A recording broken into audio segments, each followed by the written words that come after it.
Karambakkudi MGR கார்ஸ்ல ஒரு low model Scorpio. Low model Scorpio எல்லாமே current, book paper current. FC எடுத்தாச்சு. 2027 வரைக்கும் எஃப்சி இருக்கு.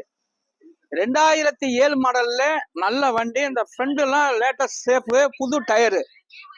புது டயரு 2 டயர் புதுசு, 2 டயர் முக்கா பட்டன் இருக்கும். வண்டி நல்லா இருக்கும், குவாலிட்டியான வண்டி. உள்ளர உள்ள வியூஸ் எல்லாம் கேட்ட சொல்றேன் பாருங்க. அதுல டச் ஸ்கிரீன் எல்லாம் வந்துடும். நல்ல வண்டி. Touch screen, foreign touch screen, நல்ல தெளிவான வண்டி. நல்லா மெயின்டைன் பண்ணியிருக்காங்க. குவாலிட்டியான வண்டி. 2007 தான், 2027 வரைக்கும் கரண்ட்ல இருக்கு. வண்டி உள்ளர பார்வர்டு சீட்டு ஒரு 7-8 பேருக்கு போட்டப்பா போகலாம். இது 2,90,000 ரூபாய்க்கு கொடுத்துடலாங்க. 2,90,000. வண்டி நல்லா இருக்குங்க. வாங்க, நம்ம எம்ஜிஆர் கார்ஸுக்கு இந்த வண்டி வந்திருக்கு. வண்டியில எந்த ரீப்ளேஸ்மெண்ட் டச் இல்லாத வண்டி. மெக்கானிக்கல் லைனு சூப்பரா இருக்குங்க. நல்ல வண்டி. 2007 எல்லாம் கரண்ட்ல இருக்கு. 2,90,000 ரூபாய்க்கு கொடுத்துடலாம். வணக்கம், உங்கள் எம்ஜிஆர் கரம்பக்குடி.